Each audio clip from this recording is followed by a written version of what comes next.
샌디에고 소망교회 청년부 수련회 여러분 기도해 주신 덕분에 은혜 가운데 잘 마치고 돌아왔습니다. 수련회를 이렇게 참석하다 보면 늘 깨닫는 게 뭐냐면 은혜 받고 싶은 그 학생들의 열망보다 제발 은혜를 받았으면 좋겠다고 하는 목사님의 열망보다 은혜 주기 원하시는 아버지의 마음이 훨씬 크다는 거예요. 수련회는 그걸 체험하러 가는 거예요. 나를 향한 아버지의 마음을. 기도해 주신 여러분들 한 분 한 분들에게 감사를 드립니다. 우리가 엘리야 이야기를 계속 살펴보고 있어요. 하나님의 엘리야를 그리시네가로 또 사르밧 땅의 사르밧 과부에게로 보내시고 오늘 이제 그 집안에서 하나님이 특별한 일을 통해서 하나님이 엘리야를 그리고 사르밧 과부를 훈련하십니다. 그 시작은 이렇게 시작해요. 이 일 후에. 이 일 후에예요. 어떤 일 후에 이런 일들의 스토리가 펼쳐지는가 하면 그 앞절이에요. 그래서 제가 오늘 본문을 16절로부터 끊었습니다. 여호와께서 엘리야로 하신 말씀같이 통에 가루가 다하지 아니하고 병의 기름이 없어지지 아니하니라. 극심한 가뭄은 북이스라엘 땅에만 있었던 것이 아니라 이 시돈 땅에도 동일하게 임했습니다. 그래서 이 사르밧 과부는 내일 먹을 음식이 없어서 오늘 이제 이 하루 한 끼를 먹고 이제 사랑하는 이 아이와 함께 죽을 결심을 하는 바로 그때 하나님의 인도하심으로 엘리야를 만난 것이죠. 그리고 어떤 일들을 체험하냐면 여전히 가뭄은 계속되고 있어요. 그러나 이 사르밧 과부의 집에 기름통과 밀가루통은 마르지 않는 기적을 체험하고 있다는 것입니다. 기적을 체험하고 있어요. 이 일 후에라는 말은 무슨 의미냐면 바로 이 기적을 체험하고 있는 중에라는 거예요. 기적을 체험하고 있는 중에 놀라운 일이 하나 벌어져요. 뭐냐면 이 사르밧 과부에게는 그 누구와도 바꿀 수 없는 유일한 피부치 이 아이가 병이 들어 시름시름 앓다가 어떻게 손쓸 겨를도 없이 죽어버린 거예요. 이 사건이 벌어진 것입니다. 저는 오늘 말씀을 묵상하는 가운데 이 일 후에라는 게 굉장히 저에게 좀 깊이 다가와요. 이 일 후에. 여러분 인생은 흘러가는 시간의 연속선상이 있습니다. 우리는 일평생 하나의 사건, 하나의 만남, 하나의 일만을 경험하는 게 아니에요. 우리는 수많은 일들을 경험합니다. 그 일들을 경험하고 나면 또 다른 일들이 찾아와요. 축복을 경험했다고 해서 축복이 오는 게 아니에요. 오늘 이 본문처럼 축복을 경험하고 있는 이 가정 가운데 예상치 못한 절망의 일도 일어날 수 있는 거예요. 여러분, 절망스러운 상황이 있다고 해서 또 절망스러운 상황만 맞습니까? 아니잖아요. 고통의 순간이 오면 어느 순간 기뻐할 날도 찾아오는 게 인생이라는 거죠. 인생은 이렇게 수없이 많은 일들 속에서 하나님과 내가 맺어가는 이야기들이 깊어져 가는 거예요. 우리의 신앙이 저절로 자라면 얼마나 좋겠습니까? 교회 다닌 연수가 되면 직분으로 만약에 신앙이 자라간다면 목사 신앙 높아야 되잖아요. 근데 신앙은 그렇게 자라는 게 아니에요. 신앙의 인격은 바로 이러한 일들 가운데에 어떻게 하나님을 만나고 어떻게 하나님의 역사를 체험하고 그 하나님 앞에 어떻게 서야 되는지를 깨달아가는 가운데에 신앙의 인격은 깊어지는 것입니다. 이 일 후에라는 말을 제가 딱 듣는데 몇 달 전에 설교했던 한 본문이 떠올랐어요. 히브리서 11장 믿음장을 강의하면서 아브라함을 이야기하는데 아브라함을 하나님이 시험하시는 바로 그 장면에 창세기 22장인데 이렇게 시작해요. 그 일 후에, 이 일 후에, 그 일 후에 같은 단어예요. sometime later. 근데 저도 저 말을 그냥 무조건 그 일 후에 sometime later 이렇게만 생각했는데 원어를 보면 더 좋은 번역은 어떤 번역이냐면 이러한 번역이에요. 그러한 일들이 있은 후에 이거예요. 좀 뉘앙스가 다르지 않아요? sometime later 그 시간이 지난 후에 이것과 그러한 여러 가지 일들이 있은 후에 라는 것은 전혀 다른 의미예요. 창세기 22장은 어떻게 보면 아브라함의 인생 가운데 제일 중요한 시험이에요. 왜냐하면 믿음의 테스트거든요. 그래서 알았어요. 아, 창세기 22장을 해석하는 가장 중요한 키가 그 일 후에라는 단어구나. 그러한 일들이 있은 후에. 그럼 어떠한 일들을 말하는가? 창세기 21장에 나와 있어요. 창세기 21장의 중요한 이야기들을 이 창세기 기자는 소개시켜 주고 있고요. 거기서 조금만 더 확대해 보면 그 일 후에라는 말은 하나님이 이 아브라함을 부르신 이후에 그가 여기까지 섰을 때 하나님과 경험했던 그 모든 일들이 있은 후에라는 말이에요. 우상을 짓는 우상쟁이를 하나님이 찾아가서 부르시죠. 너의 아비 본토 친척의 집을 떠나라. 아브라함이 갈 바를 알지 못하고 믿음으로 떠납니다. 믿음으로 떠났지만 믿음으로 살아가기가 좀 쉽겠습니까? 어렵지요. 그래서 애굽으로 피난 갈 때에 자기 아내를 누이라고 속이기도 하잖아요. 조카 롯을 위험에 처한 롯을 찾아내기도 하고요. 하나님이 너를 통하여 열방을 섬길 수많은 자손을 준다고 했는데 아브라함이 그걸 믿지를 못하잖아요. 그래서 하가를 통해서 이스마엘을 낳잖아요. 그래서 하나님이 아브라함과 대화를 끊으세요. 10년의 기간 하나님이 침묵하십니다. 그런데 하나님이 이렇게 연약한 믿음인 아브라함에게 찾아와서 다시 또 약속의 말씀을 주세요. 아브라함이 그때는 그 말씀을 믿습니다. 바랄 수 없는 중에 그 말씀을 믿고 소망하며 이삭을 선물로 받아요. 그리고 창세기 21장 마지막이 어떻게 끝나냐면 아브라함이 아비멜렉 왕과 조약을 맺고 그 하나님께 영광을 돌리는데 그 하나님의 이름을 Eternal God, 영생하시는 하나님, 영원하신 하나님이라고 불러요. 이게 암시예요. 아브라함이 이삭을 바쳤어요? 어떠한 믿음으로? 죽은 그 아들을 하나님께서 다시 살리실 것을 믿는 믿음으로. 왜? 그 하나님이 이터널 갓이에요. 여러분, 이게 인생이에요. 시험의 때를 정하고 시험의 강도를 정하시는 분은 우리가 아니라요. 우리는 시험을 받는 거죠. 하나님이 정하신다고요. 근데 하나님이 언제 정하신다고요? 이러한 많은 일들을 함께 겪은 다음에. 그래서 하나님이 허락하시는 시험은 은혜의 시험이에요. 왜냐하면 피할 길이 있고요, 살 길이 있어요. 왜?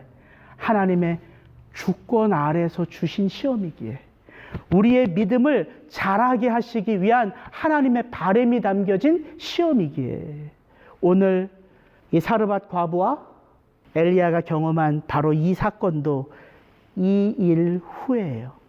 엘리야도 사르밧 과부도 하나님의 하나님 되심을 알고 믿고 그렇게 믿음의 길을 걸어가는 가운데에라는 것이죠. 이러한 일들 속에 하나님은 이 사르밧 과부와 엘리야에게 어떤 믿음을 연단하시는가 이제 좀 함께 살펴보기를 원합니다. 우리 18절 19절 말씀인데 같이 한번 읽습니다. 여인이 엘리야에게 이르되 하나님의 사람이여 당신이 나로 더불어 무슨 상관이 있기로 내 죄를 생각나게 하고 또 내 아들을 죽게 하려고 내게 오셨나이까. 엘리야가 저에게 그 아들을 달라 하여 그를 그 여인의 품에서 취하여 안고 자기의 거처하는 다락에 올라가서 자기 침상에 누이고. 살면서 경험하는 여러 가지 고난들이 있습니다. 결핍의 고난이 있다고 말씀드렸어요. 엘리야가 그리시네가에서 머물 때에 그 물이 말라버린 것처럼 정말 필요한 것이 필요한 때에 떨어지는 그런 결핍의 어려움이 있습니다. 먹을 것이 없는 이 사르밧 과부, 마실 물이 없는 이 엘리야, 이렇게 우리 인생 가운데는요 결핍이 주는 어려움이 있습니다. 고난이 있어요. 그러나 더 큰 고난이 뭐냐면 무엇이 없어서 경험하는 고난보다 가장 소중한 것을 잃어버리는 상실감이에요. 그 고난이 훨씬 더 깊습니다.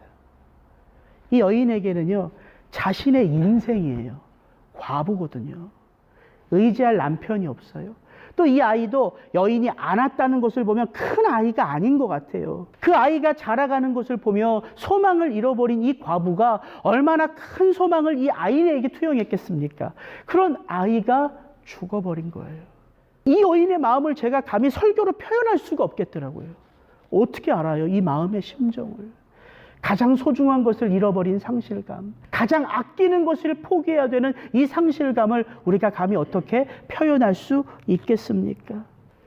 이 여인이 외쳐요. 엘리야에게 하나님의 사람이요, 도대체 당신은 왜 나를 찾아와서 이 고통의 상황 앞에 나를 놓여지게 한 것입니까? 나의 죄로 인하여 내 아들을 죽게 한 것입니까?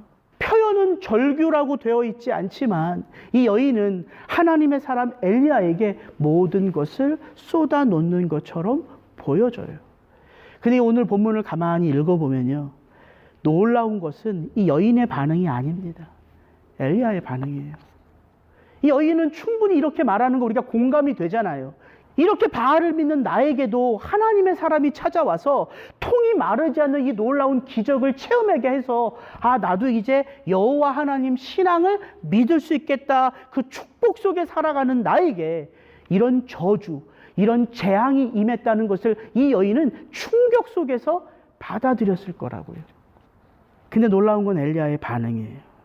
엘리야는 이 여인과 논증하지 않습니다. 이게 내 탓이냐고. 난들 어떻게 알겠냐고.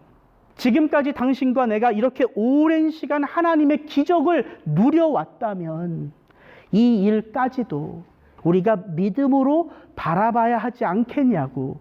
엘리야는 여인을 가르치지 않아요. 엘리야는 받아내요.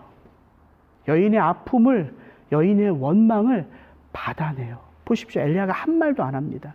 딱 한 말 해요. 당신의 품에 있는 그 죽은 아이를 나에게 달라고.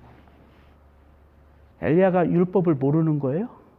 죽은 시체에 어떻게든 손이 닿으면, 아니 죽은 시체가 머무는 자리에만 있으면 부정하게 되는 것을, 그래서 그 부정함을 씻기 위해서는 일주일 동안 정결 예식을 취해야 되는 것을 엘리야가 잊어버린 것입니까? 엘리야에겐 그런 게 중요한 게 아니에요. 이 여인의 아픔을 그대로 있는 모습 그대로 받아주는 그 엘리야의 모습이 사실은 우리를 놀라게 하는 것입니다. 여러분, 죄의 진짜 무서운 파워가 뭔지 아세요? 죄가 정말 무서운 건 다른 게 아닙니다. 갈라놓는 거예요. 이게 죄의 무서움이에요. 하나님과 우리 사이가 갈라졌어요. 왜? 죄 때문에. 오직 너희 죄악이 너희와 너희 하나님 사이를 갈라놓았고. 여러분, 이게 죄의 파워예요. 다른 것들은 다 죄의 결과로 나타나는 일들이에요. 하나님의 은혜 아래 있지 못하고 하나님과 분리된 사람들에겐 당연히 시기, 질투, 미움, 살인, 원망 이런 것들이 있을 수밖에 없는 거예요. 그건 전부 다 죄의 결과들이에요. 그럼 죄의 본질은 뭐냐면 하나님의 품 안에 있지 않는다는 거예요. 왜? 그게 죄의 힘이거든요. 갈라놓는 것. 그래서 창세기 3장에 아담과 하와에게 죄가 들어오고 나서 창세기 4장에 나오는 게 뭡니까? 부부 사이가 갈라지고 형제 사이가 갈라지는 게 창세기의 인간의 가정의 첫 번째 모습이에요. 여러분, 이게 무서운 거거든요. 그렇다면 자연스럽게 우리가 이걸 알 수 있죠. 지금 이 여인이 가장 소중한 아들의 죽음 앞에서 뭘 보게 돼요? 죄를 느꼈어요. 죄. 내가 혹시 이런 죄 때문에 하나님이 나를 저주한 게 아닌가? 죄로 인하여 이 여인이 하나님과 갈라서 있다면 반응이 뭐여야 되냐면 엘리야를 보내야죠. 하나님을 피해야죠. 왜? 그 진노를 내리고 저주를 내리는 그 신을 따를 수 없잖아요. 이미 저주를 받았으니까. 그러면 이 여인은 가장 소중한 자기 품 안에 있는, 이제 생명은 끊어졌지만 가장 소중한 이 아이를 엘리야에게 빼앗기면 안 되는 거예요. 빼앗기면. 나를 저주하는 하나님이거든요. 내 죄를 드러나게 하시는 하나님이거든요. 그런데 여인이요, 엘리야에게 아이를 넘겨줘요. 여러분, 이게 믿음의 모습이에요. 뭐라고 정의 내릴 수는 없지만 여인의 이 행동이요, 믿음의 모습이에요. 히브리서 11장 믿음장을 우리 성도님들과 나누면서 제게 큰 유익이었던 게 뭐냐면, 여태까지 목사로 살면서 자꾸 저는 정의 내리는 게 익숙해져 있어요. 왜? 그러면 쉽게 가르칠 수 있고 쉽게 새길 수 있고 쉽게 외울 수 있기 때문에. 그래서 믿음은 뭐뭐뭐뭐입니다. 이렇게 정의 내리기 참 쉬운데 믿음은 참 사실 정의 내리는 게 어렵거든요. 근데 히브리서 기자는 믿음을 정의 내리지 않아요. 믿음을 딱 정의를 내리고 그 믿음에 대해서 논증하지 않아요. 그렇게 히브리서 11장 믿음장을 꾸며가지 않습니다. 다르게 취하는 방법이 있어요. 그게 뭐냐면 믿음을 보여주는 거예요. 누구를?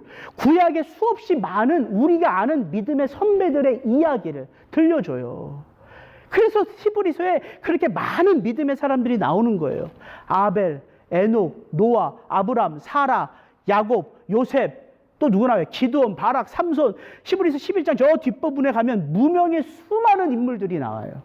그 사람들의 뭐를 보여주냐면 하나님의 믿음이 하나님의 사람들 속에서 어떤 일을 해 나가는지를 보여주는 거예요.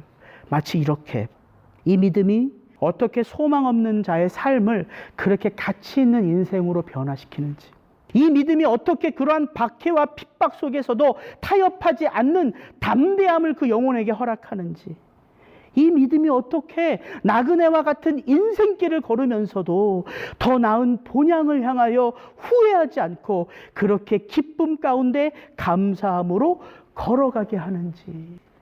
그래서 히브리서 11장을 읽어보면 이 믿음이란 것이 나의 삶을 얼마나 풍성하게 하는지를 보여줘요. 정의를 내릴 수만 있다면 얼마나 좋겠어요. 근데 여러분, 인생 정의 내리실 수 있어요? 인생이 뭐예요? 기도는 뭐라고 정의하시겠습니까? 부부관계를 어떻게 정의하실 거예요, 여러분? 이렇게 정의를 내린다는 건 어려워요. 그러나 그 믿음이 어떻게 우리의 삶을 풍성하게 하는지를 보여주는 건 이건 가능한 일이거든요. 그래서 히브리서 11장에 그렇게 많은 인물들이 소개되고 있는 것은 우리의 삶이 그렇게 다양하기 때문이에요. 우리의 삶이 그렇게 다양한 역경 속에 놓여져 있고 다양한 문제 가운데 드러나 있어요. 그래서 우리는 그 히브리서 11장 믿음의 선배들이 믿음으로 하나님께 영광을 돌렸던 그들의 삶을 쫓아 선택하며 믿음으로 설 수 있는 거죠. 저는 그래서 이 여인을 믿음의 여인이라고 보고 싶고요. 정확하게 히브리서에서는요, 이 여인을 진짜 믿음의 여인이라고 인정해 줍니다. 히브리서 11장 33절 35절입니다. 저희가 믿음으로 나라들을 이기기도 하며 의를 행하기도 하며 여자들은 자기의 죽은 자를 부활로 받기도 하며. 히브리서 기자가 이 믿음장의 믿음의 사람들을 쭉 언급하면서 이 대목, 여자들은 자기의 죽은 자를 부활로 받기도 하며, 누구를 가장 먼저 떠올렸을 것 같으세요? 여러분, 성경에서요, 죽은 자가 살아난 일들이 여러 차례 있어요. 첫 번째로 나오는 장면이 어딜까요? 바로 사르밧 과부의 아들입니다. 이게 성경에서 죽은 자가 살아난 첫 번째 사건이에요. 히브리서 기자가 왜 이 대목을 기록하면서 이 여인을 떠올리지 않았겠어요? 이 여인은 믿음의 여인이라고요. 여러분, 믿음은 배우는 게 아니라 살아내는 거예요. 믿음은 가르치는 게 아니라 보여주는 거예요. 믿음을 어떻게 가르쳐줘요? 믿음으로 살지 못하는데. 저는 저와 여러분이 우리 인생을 살다 보면요, 이 여인처럼 이해할 수 없는 일들을 만나요. 이해할 수 없는 사건 앞에 섭니다. 근데 믿음은 어떻게 워킹하냐면요, 그 이해할 수 없는 그 일을 내게 행하신 그 하나님으로부터 멀어지는 방향으로 믿음은 워킹하지 않고요. 이해할 수 없는 이 일을 주신 그 하나님을 내가 원망을 하면서도 내 발걸음은 어디로 향한다고요? 그 이해할 수 없는 일을 내게 베푸신 하나님을 향하게 한다고요. 이게 믿음의 모습이에요. 한 가지만 더 예를 드릴게요. 사무엘상을 여시면 정말 우리는 위대한 믿음의 여인 한 여인을 만나요. 그 여인의 이름은 한나예요. 한나. 사무엘의 엄마 한나. 사무엘상은 그 여인을 이렇게 소개합니다. 여호와께서 그녀로 성태치 못하게 하심으로 그 대적 분인나가 그를 심히 격동하여 번민케 하더라. 매년에 한나가 여호와의 집에 올라갈 때마다. 이 사무엘서 기자는요, 이 한나의 이야기를 소개하면서 우리에게 마치 한나가 하나님으로부터 저주받은 여인인 것을 우리에게 슬쩍 보여주는 것 같아요. 왜냐하면 이 여인이 애를 갖지 못하는 게 우연이 아니라고 말하는 거예요. 여호와께서 그녀로 성태치 못하게 하심으로, 마치 오늘날 우리가 이 유대의 전통과 배경을 이해하지 못하는 사람인 것처럼 이렇게 알려준다고요. 이 여인은 여호와로부터 저주받은 여인이야. 그럼 한나는 모를까요? 우리는 이걸 읽으면서 아는데 수천 년이 지난 우리는 한나는 이 사실을 모를까요? 아니요. 한나는 뼈저리게 느껴요. 유대 백성들은요, 자식이 여호와의 축복으로 여기거든요. 애가 없는 여인은 어떤 여인이요? 저주받은 여인이에요. 계속 애를 낳지 못하면 율법 조항을 써줘서 이 여인을 추방해도 괜찮아요. 그 정도라고요. 그러니까 이 한나는 어떻게 했어요? 왜 하나님이 나를 저주하시는가? 왜 나는 저주받은 여인으로 이 가정 가운데 있는가? 이게 한나의 마음이라고요. 근데 놀라운 일들을 바로 이어서 소개하고 있다고요. 7절. 매년에 한나가 여호와의 집에 올라갈 때마다 이거예요. 여호와로부터 저주받은 여인인 것을 알고 모든 사람들로부터 저주를 받는 한나가 하는 행동이 뭐예요? 매년 여호와 앞에 서는 거예요. 저는 이걸 묵상하면서 왜 사무엘상 전체를 한나의 이야기로 시작하는가 너무나 분명하게 깨달았습니다. 그 여인이 여호와 앞에서 뭐 하는지 보세요. 한나가 마음이 괴로워서 여호와께 기도하고 통곡하며. 마음이 괴로워요. 왜 마음이 괴로워요? 내가 지금 엎드려 기도하는 예배하는 이 대상이신 이분이 나를 저주했어요. 마음이 괴롭다는 건 그 하나님 앞에 내 마음이 괴롭다는 것을 고백하는 거라고요. 그 하나님 앞에 고백하는 그 한나가 누구를 떠나지 않아요? 하나님의 임재를 떠나지 않아요. 여러분, 이게 믿음의 능력이고 이게 예배의 파워라는 거예요. 이해할 수 없는 일로, 내가 해결할 수 없는 일로 그런 일들이 내게 일어난 거 하나님 원망할 수 있습니다. 예, 원망해도 돼요. 하나님, 난 이 일을 감당하지 못하는데 왜 이런 일을 내게 주셨습니까? 예, 원망해도 돼요. 그러나 원망하는 그자의 발걸음이 어디를 향해요? 하나님을 향하고 하나님의 임재 앞으로 나아간다고요. 그때 경험하는 게 특별한 은혜예요. 매년 이렇게 한나가 하나님을 원망하면서도 그 하나님 앞에 제사하는 어느 날 여인은 하나님 아버지의 마음을 깨달았어요. 이것이 나의 개인의 문제가 아님을, 지금 이 땅 가운데에 하나님의 말씀을 담아서 선포해야 될 하나님의 사람들이 없는 아버지의 마음을 이 여인이 깨달았어요. 그래서 계속 하나님 앞에 원망하다가 이 여인이 어떻게 고백하냐면, 하나님이 나에게 아들을 주시면 그 아들을 아버지께 바치겠나이다. 우리가 매번 이러한 예배로 우리가 하나님 앞에 서면 얼마나 좋겠어요. 그러나 저는요, 이러한 예배는요, 매번 아니더라도 일평생 단 한 번이 드려지더라도 잊을 수 없는 예배인 것을 바로 이 여인을 통하여 깨닫게 됩니다. 이 한나는 이 한 번의 예배를 통하여 그의 믿음이 달라졌어요. 여호와로 말미암아 살아가는 여인으로 변화되었습니다. 어떻게 한나에게 이런 특별한 은혜가 주어졌다고요? 하나님을 향하여 매번 원망해도 어느 자리를 떠나지 않아요? 하나님의 임재가 있는 자리. 이게 믿음이라고요.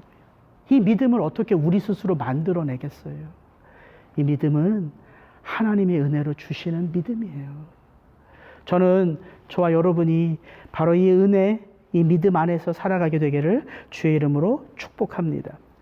이제 이 아이를 안고 자기가 있는 골방으로 올라가 이 아이를, 죽은 아이를 뉘고 기도하는 그 엘리야의 모습을 좀 한번 같이 보겠습니다. 우리 20절부터 22절 말씀을 같이 한번 읽습니다. 여호와께 부르짖어 가로되 나의 하나님 여호와여, 주께서 또 내가 우고하는 집 과부에게 재앙을 내리사 그 아들로 죽게 하셨나이까 하고 그 아이 위에 몸을 3번 펴서 엎드리고 여호와께 부르짖어 가로되 나의 하나님 여호와여, 원컨대 이 아이의 혼으로 그 몸에 돌아오게 하옵소서 하니 여호와께서 엘리야의 소리를 들으심으로 그 아이의 혼이 몸으로 돌아오고 살아난지라. 여인에게 비춰졌던 엘리야의 모습, 하나님을 홀로 대면하는 엘리야의 모습이 좀 달라요. 엘리야는요, 여인 앞에서 흥분하지 않았어요. 요동하지 않았어요. 말을 아끼고 절제하고 있어요. 왜? 흥분한 그 여인의 그 흥분의 에너지를 받아내기 위해서는, 그 여인의 고통을 내가 받아내기 위해서는 내가 흥분하면 부닥치거든요. 가난한 거예요. 그리고 그 여인의 아픔을 믿음으로 받아내는 거예요. 여러분, 누가 중보자가 되는지 아세요? 중보자는요, 상대방의 아픔을 잘 받아주는 자가 중보자가 되는 거예요. 저는 신학교 들어와서 제일 힘들었던 게 뭐냐면 상대방의 아픔을 잘 품어줘야 되고 잘 들어줘야 되는 게 이게 제일 중요한 사역 중에 한 가지예요. 저도 똑같이 공부하는 학생이거든요. 제가 청년들을 섬기는데, 대학생들을 섬기는데 친해지니까 상담을 하기 시작하는 거예요. 속에 있는 얘기를 끄집어내는데 말할 수 없는 숱한 얘기들이 얼굴과 얼굴을 대면해서 전화기와 전화를 대면해서 제 속으로 다 들어오는 거예요. 처음에는 내가 영어가 안 돼가지고 머리가 이렇게 아픈 줄 알았어요. 머리가 안 좋아서 소화가 이렇게 안 되는 줄 알았어요. 아니었어요. 왜 머리가 아프고 왜 소화가 안 되고 왜 마음이 프레셔가 있는지 알았어요. 어느 순간. 목사는 그들의 이야기만 들어주는 사람입니까? 이게 들어주고 이쪽으로 다 흘려보내요. 또 다른 사람 넥스트 또 들어주고 흘려보내요. 이거 아니거든요. 목사도 인간이거든요. 그 아픔이 여기 안에 차곡차곡 채워지는데 내 힘으로는 아무것도 해줄 수가 없는 거예요. 그런 아픔을 가지고서 그 청년들 앞에서 설교하고 그 앞에서 웃어야 하고 그 앞에서 기도해야 되는 이 마음이 굉장히 저를 짓누르더라고요. 그래서 목회는 내 힘으로 하는 게 아님을 너무 철저하게 깨달았어요. 누가 누구의 아픔을 감당하는 건 사람의 힘으로 되는 게 아닙니다. 하나님이 주시는 특별한 은혜이고요. 하나님이 맡기신 특별한 자리인 거예요. 그래서 우리가 리더십들을 위해서 기도하는 게 바로 그런 이유입니다. 장로님들, 권사님들, 안수 집사님들을 위해서 기도해야 될 게 다른 게 아니에요. 하나님이 그분들을 왜 그 자리에 세우셨어요? 자기 직분을 자랑하기 위해서 세운 게 아니거든요. 연약한 자들의 연약함을 담아주기 위해서예요. 그래서 기도가 필요한 거예요. 저는 우리 공동체에 꼭 뭐 직분자 아니어도 우리가 서로에게 서로의 아픔을 좀 담아주고 서로의 아픔을 좀 품어줄 때에 우리가 좀 더 큰 하나님의 손길을 볼 수 있는 탄력이 우리 공동체 안에 있기를 주의 이름으로 축복합니다. 엘리야가 그 여인의 아픔을 담아내고 하나님 앞에 나아갈 때는요, cry out이라고 되어 있어요. 하나님 앞에 엘리야가 자신의 문제가 아닌 여인의 문제를 가지고 그 하나님 앞에 부르짖어 기도해요. 그 엘리야의 기도를 보면 참 놀랍습니다. 엘리야가 하나님을 어떻게 불러요? 나의 하나님 여호와예요. 나의 하나님 여호와예요. 여러분, 하나님을 나의 하나님으로 믿고 계세요? 여러분, 예수 그리스도를 나의 주, my Lord, my Savior라고 믿고 따르고 계세요? 그러면 저와 여러분에게 달라져야 될 모습이 있습니다. 기도 않고 사시면 괜찮아요. 그러나 여러분들이 예수의 이름으로 기도하셨다면 기도하기 전과 기도한 이후의 삶은 달라져야 돼요. 이게 기도의 책임입니다. 예수의 이름으로 기도하는 거거든요. 예수의 마음으로 기도하는 거고요. 예수의 삶으로 기도하는 거예요. 어떻게 이 기도 후에 달라지지 않을 수가 있어요? 그분이 나의 주라면. 그래서 세상 사람들이 교회를 볼 때, 성도들을 볼 때 다른 것을 원하는 게 아닙니다. 예수의 말을 하면, 예수의 이름을 말한다면 예수의 삶도 사십시오가 세상이 원하는 교회의 모습인 거예요. 그래서 우리는 세상의 소리에도 귀를 기울여야죠. 그게 세상이 교회를 향한 기대이기 때문에. 엘리야는 나의 하나님이라고 기도를 시작하면서 이렇게 말해요. 주께서 또 내가 우거하는 집 과부에게 재앙을 내리사. 엘리야는요, 하나님 저를 시험하고 사르밧 과부를 훈련하고 이 훈련의 이 방법을 하나님 이제는 거두어가십시오. 이렇게 기도하지 않았어요. 엘리야는 그 팩트 그대로를 기도합니다. 이건 그 여인에게 재앙입니다. 하나님, 이건 재앙이에요, 재앙. 여인이 감당할 수 없는 저주입니다. 이렇게 기도해요. 근데 엘리야가 하나님한테 따지지 않죠. 왜 재앙을 쏟아부으셨어요? 이렇게 기도하지 않아요. 그냥 엘리야는 하나님 앞에 이것이 다른 신들에게서 온 것이 아니라 하나님에게서 온 이 가정에게 주어진, 떨어진 재앙이라는 팩트를 그대로 고백해요. 엘리야의 기도는 단순합니다. 있는 그 사실 그대로를 얘기해요. 근데 엘리야의 기도는 친밀합니다. 왜? 엘리야는 여인 앞에서 기도하지 않았어요. 그 죽은 아이를 안고 골방에 들어가서 기도했어요. 그리고 그 하나님을 나의 하나님으로 부르며 기도했어요. 이게 뭐예요? 엘리야가 하나님과 맺고 있었던 친밀함 아닙니까? 그리시네가에서, 길르앗에서, 또 이 사르밧에서 엘리야가 하나님과 맺고 있는 그 관계가 이 일 가운데에 드러나는 거예요. 근데 그 다음의 모습입니다. 그 아이 위에 몸을 3번 펴서 엎드리고 여호와께 또 부르짖어 가로되 나의 하나님 여호와여 원컨대 이 아이의 혼으로 그 몸에 돌아오게 하옵소서 하니. 엘리야는 왜 죽은 아이의 시체 위에 3번 자신의 몸을 포개었을까요? 우연히 이렇게 스치기만 해도 이게 부정한 건데, 그 여인의 아픔을 안았을 뿐만 아니라 그 아이를 누이고 그 몸 위에 자신의 몸을 펴서 마치 입 맞추는 것 같아요. 저는 이 대목을 묵상하는데 이건 해석이 필요 없어요. 무슨 주석을 찾아볼 필요가 없더라고요. 너무나 분명하거든요. 엘리야는 죽은 아이와 한 몸 된 거예요. 한 몸 된 거예요. 다른 게 없잖아요. 하나님, 부정한 자가 거룩해지기 위해서는 정결 예식을 치러야 돼요. 그렇잖아요. 근데 이 아이는 지금 어떤 상태예요?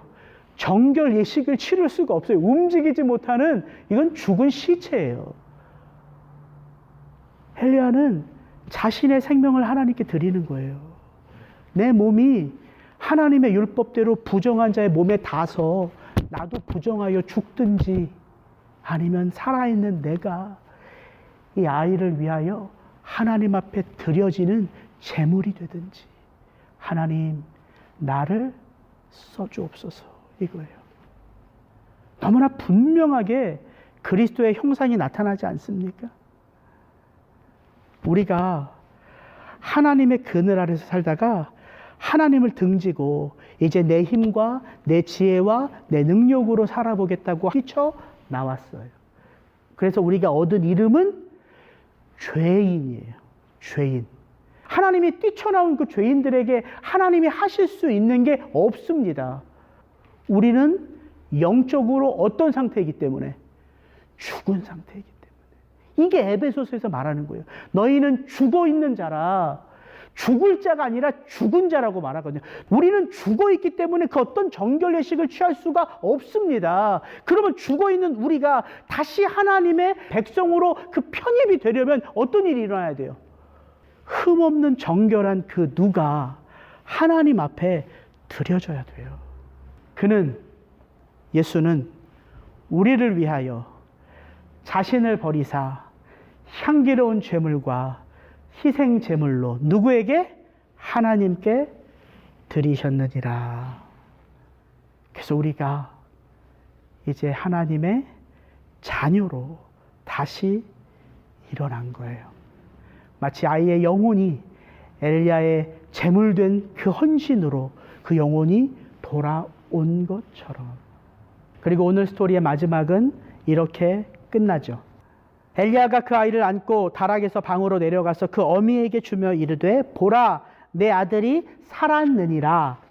여인이 엘리야에게 이르되 내가 이제야 당신은 하나님의 사람이시오 당신의 입에 있는 여호와의 말씀이 진실한 줄 아노라 하니. 여러분, 하나님의 사람이 2번 나오죠. 오늘 스토리가 시작되는 17절에 하나님의 사람이여 나오고요. 오늘 스토리가 맞춰지는 24절에 하나님의 사람이 나와요. 이 사르밧 여인이 엘리야를 보며 당신이 하나님의 사람입니다 라는 이 고백이 17절과 24절이 같은 고백 같으세요? 다른 고백이죠. 이제야 비로소가 나오잖아요. 이제야 비로소. 저는 신앙의 길이란 게 그런 것 같아요. 신앙의 길이란 수없이 많이 다가오는 이런 일들 후에도 우리에게는 여전히 깨달아야 할 은혜가 있음을 아는 거예요. 이제야 비로소 이 일 아니면은 깨달을 수 없는 은혜가 이 일과 함께 또다시 우리에게 주어지는 거예요.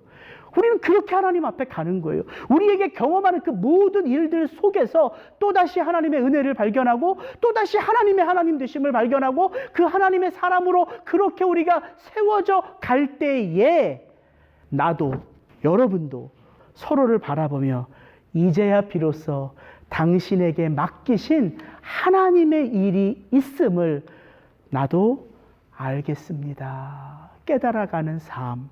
이것이 신앙 같은 거지요. 근데 성경은요, 결코 여인이 엘리야가 하나님의 사람이고 그의 입에 담겨진 하나님의 말씀이 비로소 진실한 것을 알았노라로 끝나지 않는다고요. 성경은 우리가 예수님이 나를 위해서 죽고 나를 위해서 부활하셔서 내가 이제 예수 안에서 새로운 존재로 알았노라 이렇게 끝나지 않아요. 여러분 잘 아는 말씀입니다. 한번 같이 읽겠습니다. 그런즉 누구든지 그리스도 안에 있으면 새로운 피조물이라. 이전 것은 지나갔으니 보라 새 것이 되었도다. 모든 것이 하나님께로 났나니 저가 그리스도로 말미암아 우리를 자기와 화목하게 하시고 또 우리에게 화목하게 하는 직책을 주셨으니 이는 하나님께서 그리스도 안에 계시사 세상을 자기와 화목하게 하시며 저희의 죄를 저희에게 돌리지 아니하시고 화목하게 하는 말씀을 우리에게 부탁하셨느니라. 누가 새로운 피조물이라고요? 그리스도 예수 안에서 거듭난 자들. 그리스도 예수 안에서 거듭난 자들이 그냥 거듭남으로 끝났다고요? 아니요. 직책이 맡겨졌대요. 어떤 직책? 화목하게 하는 직책이래요. 그 일들은 예수님이 우리를 하나님과 화목하게 하시는 바로 그 동일한 직책이래요. 여기서 화목하게 하다라는 reconcile 이 말은요, 헬라어로 카탈라소란 말인데요.